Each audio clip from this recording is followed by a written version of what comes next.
Innal hamdalillah nahmaduhu wa nasta'inuhu wa nastaghfiruh wa na'udzu billahi min shururi anfusina wa sayyiati a'malina. May yahdihillahu fala mudhillalah wa may yudlil fala hadiyalah. Wa ashhadu an la ilaha illallah wahdahu la syarikalah wa ashhadu anna Muhammadan abduhu wa rasuluh sallallahu alaihi wa ala alihi wa ashabihi wa man tabi'ahum bi ihsanin ila yaumiddin, amma ba'd. Fa ikhwani fid din wa akhwati fillah, kaum muslimin dan muslimat rahimani wa rahimakumullah. Semoga Allah Subhanahu wa taala senantiasa mencurahkan rahmatnya kepada kita sekalian. Insyaallah taala pada malam hari ini kita akan lanjutkan kajian kitab Al-Arba'in An-Nawawiyah karya Al-Imam Al-Hafidh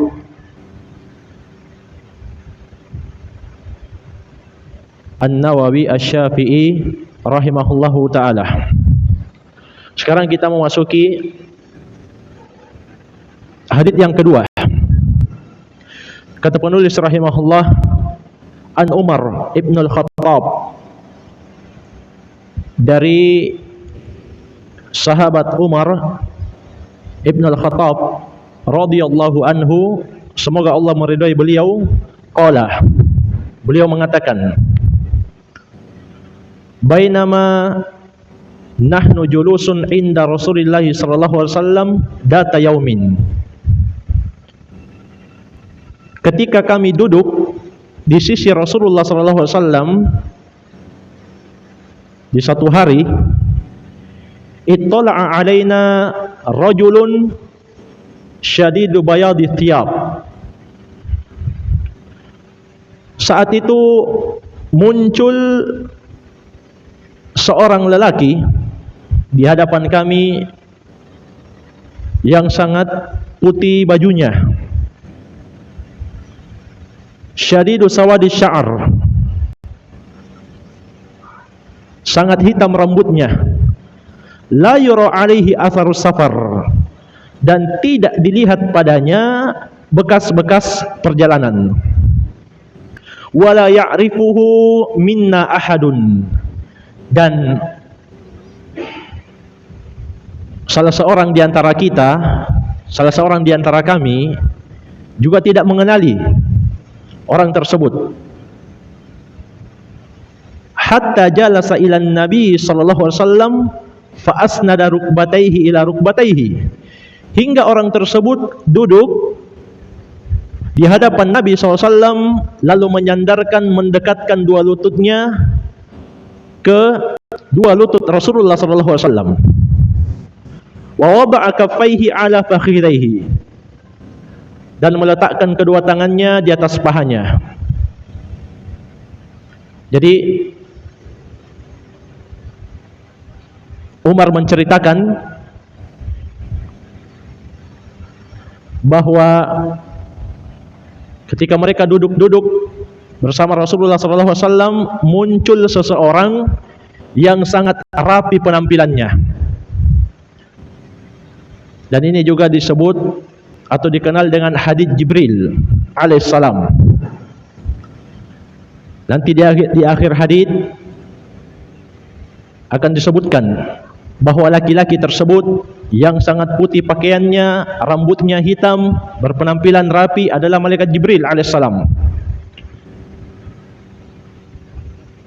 Dan ini memberikan pelajaran bahwa seseorang itu ketika dia menghadiri majelis ilmu, hendaklah dia memakai pakaian yang terbaik. Ini juga sebagaimana firman Allah Subhanahu wa taala, ya bani Adam khudhu zinatakum inda kulli masjidin. Wahai anak Adam, ambillah pakaian terbaikmu ketika kalian hendak ke masjid. Jadi ketika kita hendak datang beribadah kepada Allah, maka kita pun mengambil pakaian terbaik kita, berpenampilan baik, berpenampilan rapi. Demikian pula mendatangi majelis ilmu. Dan berpakaian rapi, berpakaian baik bukanlah dari bentuk kesombongan. Jadi memperhatikan penampilan bukanlah dari bentuk kesombongan. Pernah ada orang bertanya kepada Nabi, ini disebutkan dalam hadits Ibnu Mas'ud radhiyallahu anhu yang diriwayatkan oleh Imam Muslim. Ketika itu Nabi SAW mengatakan, la yadkhulul jannata man kana fi qalbihi mithqala dzarratin min kibr. Tidak akan masuk surga orang yang di dalam hatinya ada kesombongan walaupun sebesar semut kecil. Faqala rajulun, maka ada orang yang bertanya, ada orang yang mengatakan, ketika mendengar Nabi mengatakan seperti itu, tidak akan masuk surga orang yang ada di dalam hatinya kesombongan walaupun sebesar darrah, sebesar semut kecil. Maka orang ini mengatakan, innar rajul yuhibbu ayyakuna thawbuhu hasanan wa na'luhu hasanatan. Sesungguhnya ada orang, ya Rasulullah, senang kalau pakaiannya itu bagus, rapi, sendalnya bagus, cantik. Artinya orang ini mau bilang, apakah itu masuk definisi sombong kalau orang memperhatikan penampilan? Maka apa kata Nabi jamaah sekalian?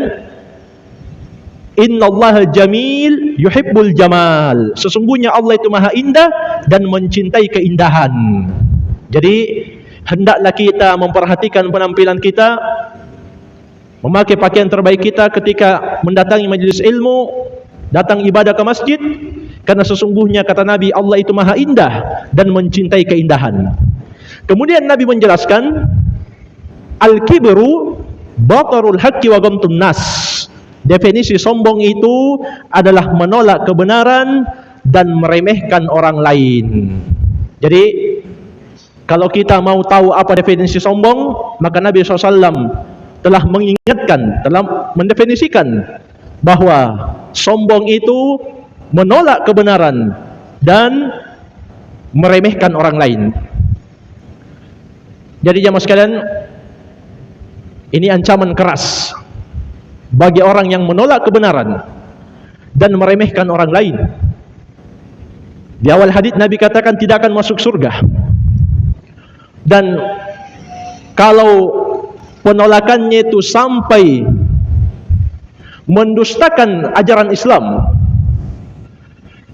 dan sombongnya itu sampai merubah atau meyakini bahwa ajaran Islam ini atau ada sebagian ajaran Islam sudah tidak cocok lagi diterapkan di zaman kita ini, maka ini sampai tingkatan kufur, sampai tingkatan membatalkan agama, membatalkan keislaman.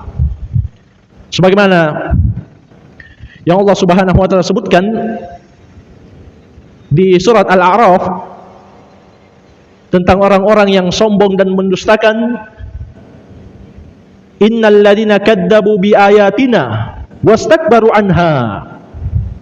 Sesungguhnya orang-orang yang mendustakan ayat-ayat kami, kata Allah, dan mereka sombong terhadapnya. Mendustakan itu seperti dia katakan, menurut guru saya salat 5 waktu itu tidak lagi wajib atasnya. Kenapa? Sebab guru saya sudah sampai ke jenjang hakikat atau sudah sampai ke jenjang ma'rifat. Maka kalau begitu, salat yang tadinya wajib sudah tidak wajib lagi. Ini mendustakan. Dan mereka sombong terhadapnya, terhadap ayat-ayat Allah. Contohnya apa? Misalnya ucapan sebagian orang-orang liberal. Mereka mengatakan hukum waris ini sudah tidak cocok. Laki-laki 2, perempuan 1. Itu cuma ada di zaman Belanda katanya. Sekarang sudah zaman emansipasi wanita, harus sama rata. Ini sombong terhadap ayat-ayat Allah. Sementara Allah telah menetapkan pembagian pembagian waris dalam Al-Quran. Maka kata Allah, la tufattahu lahum abwabus sama, tidak akan dibukakan untuk mereka ini pintu-pintu langit. Wala yadkhulunal jannata hatta yalijal jamalu fi sammil khiyat, dan mereka tidak akan masuk surga kata Allah sampai onta itu bisa masuk ke dalam lubang jarum. Sampai onta itu bisa masuk ke dalam lubang jarum. Wa kadzalika najzil mujrimin, kata Allah, demikianlah kami membalas orang-orang yang banyak dosanya. Jadi ini contoh mendustakan dan sombong sampai tingkat kekafiran. Baik. Jadi berpakaian bagus itu ketika datang beribadah, ketika datang ke masjid, itu bukan kesombongan. Sesungguhnya Allah Maha Indah dan mencintai keindahan. Kemudian di sini Jibril mengatakan, waqala, yang berubah menjadi manusia tadi dengan izin Allah, ya Muhammad akhbirni anil Islam, wahai Muhammad kabarkan saya tentang Islam.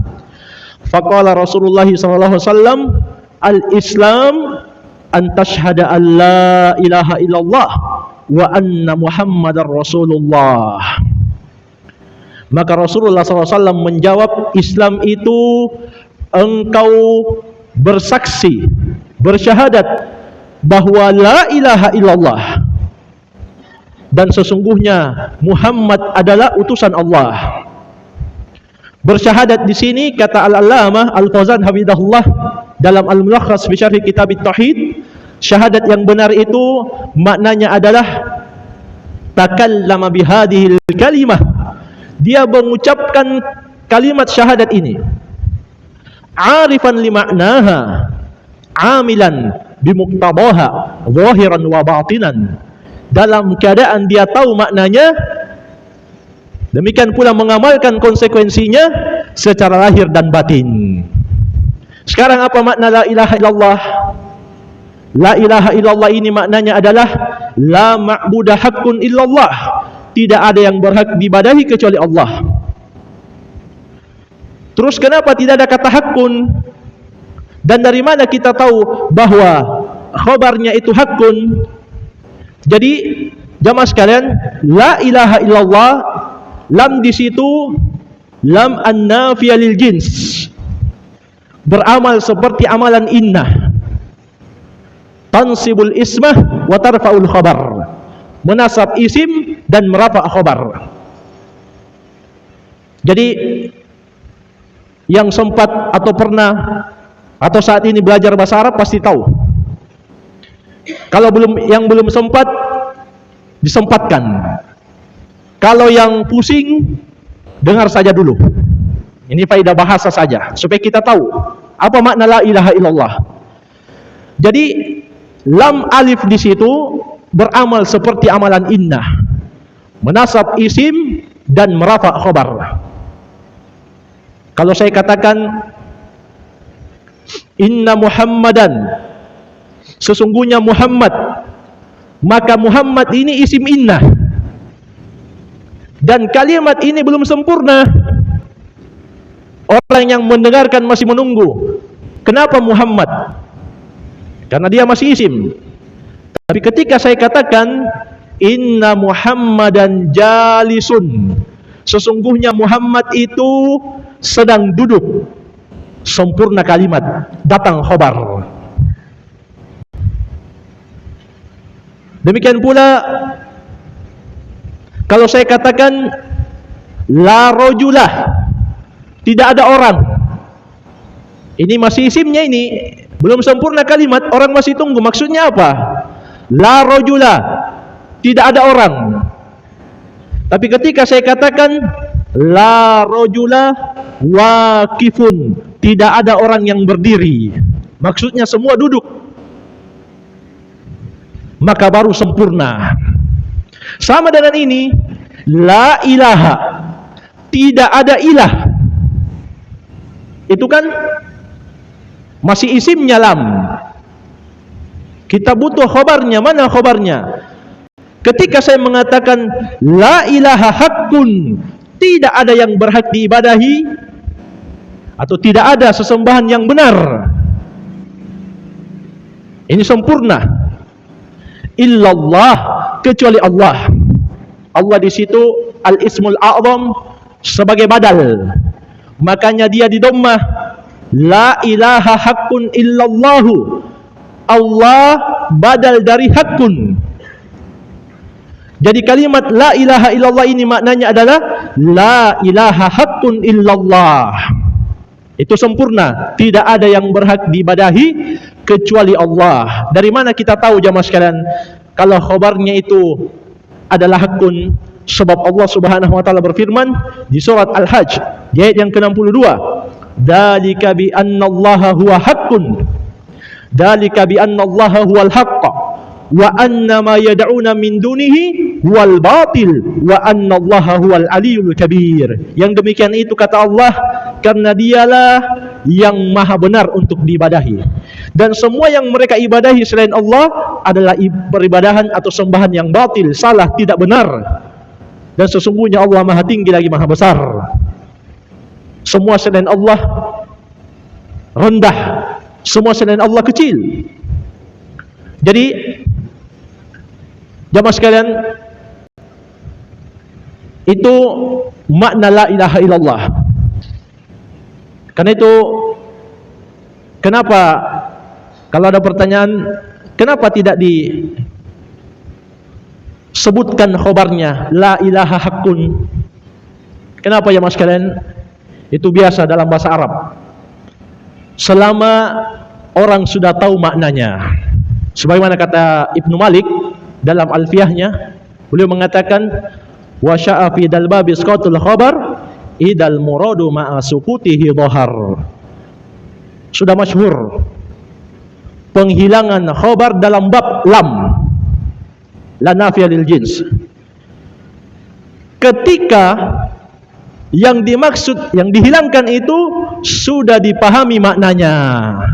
Jadi boleh kita hilangkan khabarnya dengan catatan maknanya diketahui. Makanya jamaah sekalian, Abu Jahal, Abu Lahab, Al-Mughirah, Al-Walid ibn Al-Mughirah, tokoh-tokoh Quraisy, demikian pula Abu Talib, paman kandung Nabi Muhammad, itu ketika mereka disuruh mengucapkan la ilaha illallah, mereka menolak.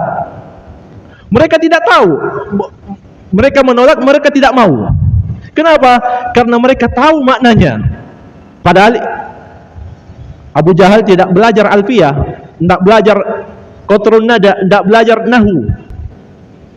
Tapi mereka tahu bahwa yang diinginkan Muhammad ini semua berhala-berhala harus ditinggalkan, dan yang diibadahi hanya Allah. Itu makna la ilaha illallah. Makanya mereka tidak mau.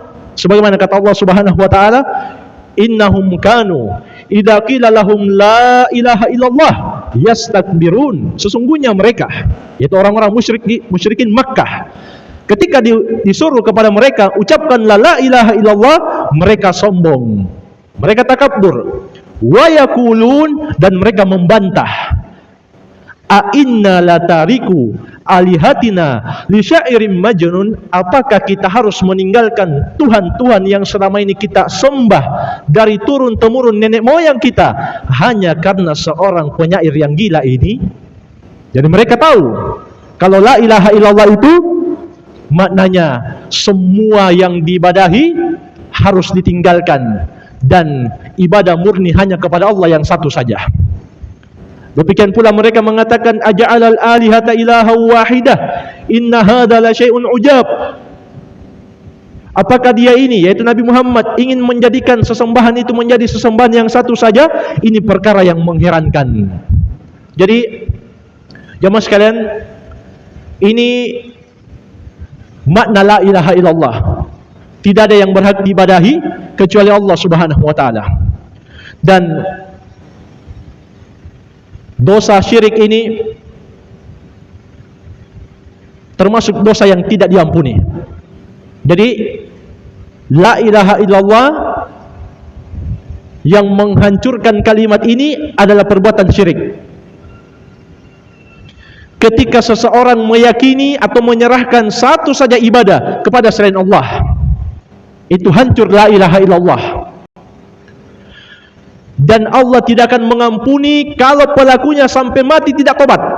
Sebagaimana di surat An-Nisa di ayat yang ke-48 Allah Subhanahu wa taala berfirman, "Innallaha la yaghfiru ayyushraka bihi wa yaghfiru ma duna dzalika liman yasha." Sesungguhnya Allah tidak akan mengampuni dosa mempersekutukannya, dan Allah akan mengampuni dosa yang tingkatannya di bawah itu bagi siapa yang Allah kehendaki. Sebut dosa-dosa besar jamaah sekalian.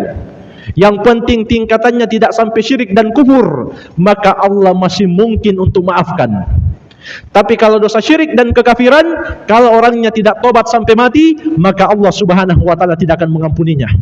Kemudian kata Allah, "Wa may yusyrik billah faqad iftara itsman 'azima." Barang siapa yang mempersekutukan Allah, sungguh dia telah melakukan dosa yang terbesar. Demikian pula masih di surat An-Nisa di ayat yang ke-116 Allah Subhanahu wa taala berfirman, "Innallaha la yaghfiru ayyushraka bihi wa yaghfiru ma duna dzalika liman yasha wa may yusyrik billah faqad dhalla dhalalan ba'ida." Sesungguhnya Allah tidak akan mengampuni dosa mempersekutukannya, dan Allah masih mungkin memaafkan dosa yang tingkatannya di bawah itu, di bawah syirik, bagi siapa yang Allah kehendaki. Dan siapa yang mempersekutukan Allah, sungguh dia telah tersesat dengan kesesatan yang sangat jauh. Kenapa jamaah sekalian Allah tidak maafkan? Karena di dalam perbuatan syirik ada penghinaan besar bagi Allah Subhanahu wa taala. Sebab bagaimana mungkin ibadah yang merupakan hak khusus Allah itu diserahkan kepada makhluk yang lemah, yang hina, yang butuh kepada Allah. Makanya Allah sifatkan orang-orang musyrik itu, wa ma qadarullaha haqqa qadarih. Mereka itu tidak mengagungkan Allah dengan sebenar-benar pengagungan. Wal ardu jami'an qabdatuhu yaumal qiyamah. Padahal bumi, kata Allah, seluruhnya pada hari kiamat berada di dalam genggamannya. Was samawati matwiyatum biyaminih, dan langit yang 7 akan Allah lipat dengan tangan kanannya. Subhanahu wa ta'ala, maha suci dia, lagi maha tinggi dia, amma yusyrikun, dari semua yang mereka persekutukan. Jadi itu kita katakan Allah Subhanahu wa ta'ala itu ayat Al-Quran. Allah Subhanahu wa ta'ala berfirman, kita serahkan kepada Allah Subhanahu wa ta'ala, itu ayat Al-Quran. Ada kelanjutannya, maha suci Allah Subhanah, maha suci dia, wa ta'ala, maha tinggi dia, amma yusyrikun, dari semua yang mereka persekutukan. Kenapa? Sebab menyamakan Allah dengan makhluk itu hakikat penghinaan besar kepada Allah Subhanahu wa ta'ala. Jadi ini makna syahadat la ilaha illallah. Dia tahu maknanya, kita sudah sebutkan tadi maknanya. Semua yang diibadahi selain Allah kita nyatakan batil, salah, tidak benar, tidak sah. Yang berhak diibadahi hanya Allah. Dan dia amalkan konsekuensinya. Semua ibadah harus diserahkan hanya kepada Allah yang satu saja, secara lahir dan batin. Baik. Kemudian di sini kata Nabi SAW, wa anna Muhammadar Rasulullah, dan kamu bersaksi bahwa Muhammad adalah utusan Allah. Apa maknanya bersaksi Muhammad adalah utusan Allah? Maknanya adalah ta'atuhu fima amara wa tasdiquhu fima akhbara wa jatinabu ma naha anhu wa zajara wa alla yu'badallahu illa bima syara'a. Mentaati semua yang beliau perintahkan, membenarkan semua yang beliau kabarkan, dan menjauhi semua yang beliau larang, dan tidak beribadah kepada Allah kecuali dengan petunjuk Nabi Muhammad sallallahu alaihi wasallam. Bahkan beliau mengatakan dalam hadits Abu Hurairah radhiyallahu anhu yang diriwayatkan oleh Imam Al-Bukhari, kullu ummati yadkhulunal jannata illa man aba. Semua umatku akan masuk surga kecuali yang tidak mau. Faqila ya Rasulullah wa may ya'ba. Maka dikatakan, wahai Rasulullah, siapa yang tidak mau masuk surga? Qala man ata'ani dakhalal jannata wa man 'asani faqad aba. Beliau SAW mengatakan, siapa yang mentaati saya dia masuk surga, siapa yang tidak mentaati saya, bermaksiat kepadaku, menentang saya, sungguh dia yang tidak mau. Jadi ini makna syahadat wa anna Muhammadar Rasulullah. Kemudian jamaah sekalian, mengikuti Nabi Muhammad ini syarat mendapatkan hidayah. Sebagaimana firman Allah Subhanahu wa taala, wa in tuti'uhu tahtadu. Jika kalian mentaati beliau sallallahu alaihi wasallam, maka kalian akan mendapatkan hidayah. Dan hidayah ini kunci kebaikan. Sebagaimana hilangnya hidayah, celaka hidup dunia dan akhirat. Saya kasih contoh jamaah sekalian. Abu Thalib, paman kandung Nabi Muhammad, yang membela, melindungi dakwah. Di akhir hayat dia gagal masuk Islam. Nabi Muhammad datang menawarkan Islam, dia tidak mau. Dia lebih memilih agama nenek moyang. Padahal Abu Thalib sendiri mengakui kebenaran agama Islam. Jadi dia merangkai bait-bait syair. Kata Abu Thalib, walaqad alimtu bi anna dina Muhammadin min khairi adyanil bariyati dinan. Sebenarnya saya tahu bahwa agama ponakanku ini adalah agama yang terbaik di antara agama manusia. Tapi kenapa dia tidak mau ikuti? Dua penyebabnya. Dan penyebabnya ini remeh. Laulal malama wa hadaru masabbatin lawajadtani samhan bidaka mubina. Kalaulah, kata Abu Thalib, bukan karena takut dibenci, takut dicela, takut dibuli, takut dikatakan sudah tidak mengikuti budaya masyarakat, takut dikatakan menyelisihi kearifan lokal, takut dikatakan meninggalkan agama nenek moyang. Itu sebabnya. Kata Abu Thalib, kalau bukan karena itu, maka kamu sudah dapati saya akan menerima agama ponakanku dengan sangat jelas, atau yang jelas tersebut. Remeh jamaah sekalian. Kenapa? Karena tidak ada hidayah. Sampai-sampai Nabi mengatakan, la astaghfirunna laka malam unha anka. Saya akan mohonkan kamu wahai pamanku istighfar selama saya tidak dilarang. Turun ayat melarang Nabi Muhammad untuk memohonkan ampun untuk pamannya yang musyrik ini. Dan Allah menegaskan jamaah sekalian, innaka la tahdi man ahbabta walakinallaha yahdi may yasha wa huwa a'lamu bil muhtadin. Sesungguhnya kamu wahai Muhammad tidak bisa memberikan hidayah orang yang kamu cintai, akan tetapi Allah dialah yang memberikan hidayah siapa yang Allah kehendaki, dan dia lebih tahu siapa yang lebih pantas mendapatkan hidayah. Jadi ya mas sekalian, kunci hidayah itu mengikuti ajaran Nabi Muhammad sallallahu alaihi wasallam. Baik, kemudian di sini wa tuqimus shalah, dan kamu menegakkan salat. Kamu menegakkan salat. Ini rukun Islam yang kedua. Jamaah sekalian, menegakkan di sini disebutkan oleh Al-Allamah Al-Fauzan hafizahullah, bukan sekedar dikerjakan. Ditegakkan itu maksud kata beliau bi an ta'tiya biha kama ja'a bihan Nabi sallallahu alaihi wasallam. Engkau lakukan sebagaimana yang Nabi lakukan. Karena Nabi SAW mengatakan, sallu kama ra'aitumuni usalli, salatlah kalian seperti kalian melihat aku salat. Nah, kalau orang yang hidup di zaman Nabi, mereka langsung bisa mengikuti Rasulullah SAW. Adapun orang yang datang belakangan setelah Nabi wafat, maka mereka bisa mengetahui tata cara salat Nabi dari hadits-hadits yang sahih yang menjelaskan tentang kaifiat salat beliau SAW. Ini makna iqamah yang pertama. Makna menegakkan salat yang kedua, yaitu menegakkan pada waktunya. Karena itu jamaah sekalian, Allah Subhanahu wa taala mengatakan, innas salata kanat 'alal mu'minina kitaban mauquta. Sesungguhnya salat terhadap orang-orang yang beriman adalah satu ibadah yang telah ditetapkan waktu-waktunya. Ketika Nabi SAW ditanya, ayyul amali ahabbu ilallah, amalan apakah yang paling Allah cintai? Maka beliau SAW menjawab, as-salatu ala waktiha, salat tepat waktu. Demikian pula untuk laki-laki, dia lakukan berjamaah di masjid. Karena Allah Subhanahu wa taala berfirman di surat Al-Baqarah di ayat yang ke-43, warka'u ma'ar raki'in, dan rukuklah kalian bersama orang-orang yang ruku'. Syekh Abdullah Al-Bassam dalam syarah Bulughul Maram atau dalam syarah Umdatul Ahkam, beliau mengatakan ini ayat menjadi dalil wajibnya bagi laki-laki salat jamaah di masjid. Kenapa? Karena Allah katakan rukuklah kalian bersama orang-orang yang ruku'. Di mana itu? Di masjid. Adapun wanita, ada nasihat khusus untuk mereka dalam hadits Ibnu Umar radhiyallahu anhuma yang diriwayatkan oleh Imam Al-Bukhari dan Imam Muslim.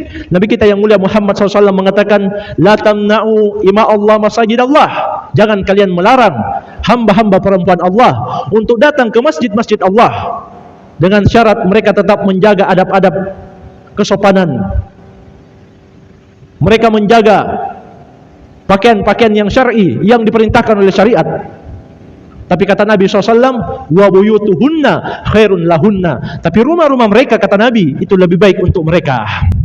Jadi tidak boleh dilarang, tapi untuk wanita lebih afdal salat di rumah. Ini diucapkan oleh Nabi SAW, dan itu mencakup di masjid beliau sendiri, Masjid Nabawi. Karena itu dalam hadits yang lain Nabi memberikan faidah, memotivasi kita untuk semangat salat jamaah. Beliau mengatakan, salatul jamaah tafdulu salatal fadhi bi 25 darajah. Salat jamaah perbandingannya dengan salat sendiri itu 25 derajat, 1:25. Dalam hadits yang lain Nabi katakan bisaba'in wa ishrina darajah, 27 derajat perbandingannya orang yang sholat sendiri dengan orang yang sholat berjamaah. Dan ketika ada orang buta yang minta keringanan untuk sholat di masjid, yang minta keringanan untuk sholat di rumah, apa kata Nabi? Hal tasma'un nida'a bis shalah, apakah kamu dengar azan untuk sholat? Faqala na'am. Orang buta ini bilang iya. Wala fa'jib, kata Nabi, kalau begitu jawab. Maka dari sini kata para ulama, mimbabi aula as-sahih was-salim yajibu alaihi dzalik. Terlebih lagi kalau orang buta saja begini, apalagi orang yang sehat, yang sempurna, tidak cacat untuk mendatangi salat jamaah. Demikian pula dalam hadits Ibnu Abbas, riwayat Ibnu Majah, man sami'an nida, Nabi SAW mengatakan, siapa yang mendengarkan azan falam ya'tihi, kemudian dia tidak datangi, fala sholata lahu illa min udrin, maka tidak ada salat untuknya kecuali kalau dia punya udur.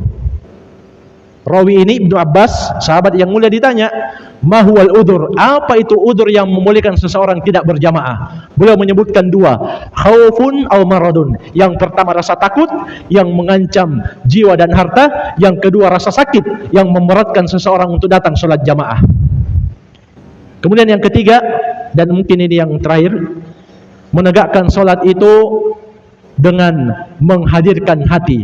Bahkan kata Syekh Shalal Al-Fauzan hafizahullah dalam syarah beliau mengatakan, falladhi yusalli bi jismihi walakinna qalbuhu ghaibun laysa lahu min salatihi illa ma aqala minha wa hadara qalbuhu fiha. Orang yang salat jasadnya nampaknya salat tapi hatinya kosong, tidak hadir, maka tidak ada pahala untuknya kecuali sekedar apa yang dia pahami dan dia hadirkan hatinya di dalam salat tersebut. Jadi khusyuknya kita, hadirnya hati, pemahaman kita tentang bacaan-bacaan salat ini menentukan besarnya pahala kita. Baik, wallahu taala alam, mungkin saja bisa kita ambil. Jadi ini rukun Islam yang kedua, menegakkan salat. Masih ada waktu? Kalau ada yang perlu dipertanyakan, saya persilahkan. Wallahu a'lam.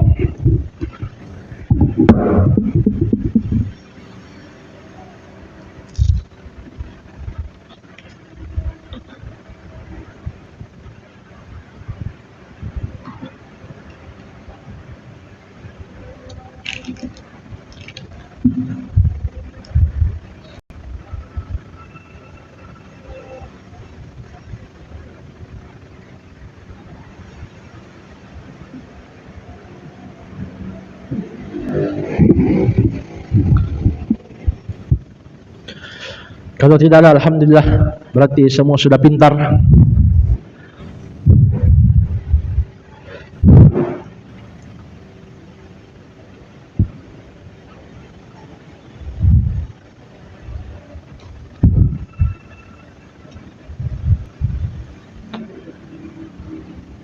Ya, padahal.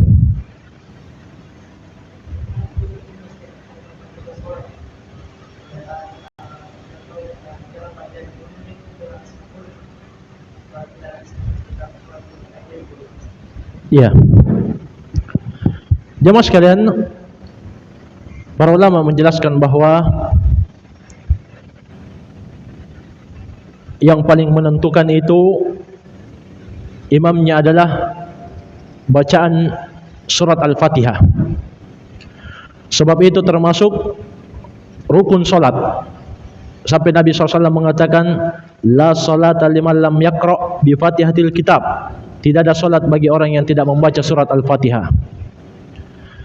Jadi kalau Al-Fatihahnya sampai merubah makna, maka tidak boleh solat di belakangnya. Jadi kalau begitu, bagaimana jalan keluarnya? Belajar tahsin, belajar tajwid di Masjid Al-Mu'minun kalau ada. Karena ya mas sekalian, Allah Subhanahu wa taala mengatakan, "Wa laqad yassarnal Qur'ana lidzikr, fahal mim mudzakir." Sungguh benar-benar kata Allah, kami telah memudahkan Al-Quran itu untuk dzikir. Jadi dimudahkan cara bacanya, dimudahkan untuk menghafalnya, dimudahkan untuk mempelajarinya. Tapi kata Allah, fahal mim mudzakir, siapakah yang mau menjadikannya dzikir? Jadi untuk melahirkan imam-imam yang bagus harus belajar. Innamal ilmu bitta'allum wal fiqhu bittafaqquh. Sesungguhnya ilmu itu didapat dengan cara belajar, fikih didapat dengan berusaha untuk memahami. Tidak ada itu jamaah sekalian air ditiup-tiup kemudian diminumkan langsung pintar tajwid. Tidak ada. Atau tulisan Arab ditulis di kertas kemudian diremus-ramas, di loko-loko, dicelup-celup di air, dikasih minum langsung pintar. Tidak ada. Itu hanya ada di dongeng. Atau dia sementara bertapa di goa atau tidur kemudian turun wangsit. Menurut saya seperti ini, menurut saya seperti itu. Tidak ada. Ilmu itu dengan cara belajar. Harus capek dulu. Harus keram-keram kaki. Keram-keram kaki. Iya. Kali ini cuma 40 menit. Kalau daurah asatisa kemarin Syekh Abdul Al-Mar'i di As-Sunnah Bajarupa sampai 2 jam satu sesi. Iya. Saking keramnya kaki itu tidak ada lagi dirasa, tak alami. Iya. Tidak ada goyang-goyang. Kali ini cuma 40 menit, 50 menit lah paling lama. Jadi tidak ada cara lain kecuali harus belajar tajwid, belajar tahsin, makharijul huruf. Dan beda kalau dia sudah belajar kemudian tetap begitu bacanya, beda dengan orang yang sama sekali tidak belajar. Makanya yang paling berhak untuk jadi imam, yang paling akra, yang paling bagus, yang paling berilmu tentang Al-Quran. Ini hendaknya diperhatikan. Kalau Al-Fatihahnya salah, bisa batal. Tapi kalau surat yang lain itu ada yang berubah makna dengan catatan tidak disengaja, ini tidak sampai membatalkan sholat. Iya. Yang bahaya itu Al-Fatihah. Kalau harusnya an'amta alaihim siratal ladina an'amta alaihim, jalan orang-orang yang engkau berikan nikmat atas mereka, kemudian dia katakan siratal ladina an'amti, ini batal. Karena dia rubah domir tak menjadi domir ti. Ini bahaya kalau Al-Fatihah. Makanya pengurus masjid harus datangkan imam ini supaya kita tidak baku tunjuk-tunjuk. Baik, wallahu ta'ala alam, mungkin saja yang bisa kita ambil. Semoga bermanfaat. Lebih dan kurangnya saya mohon maaf. Wabillahi taufik. Subhanakallahumma bihamdik, asyhadu an la ilaha illa anta astaghfiruka wa atubu ilaik. Walhamdulillahirabbil alamin. Wassalamualaikum warahmatullahi wabarakatuh.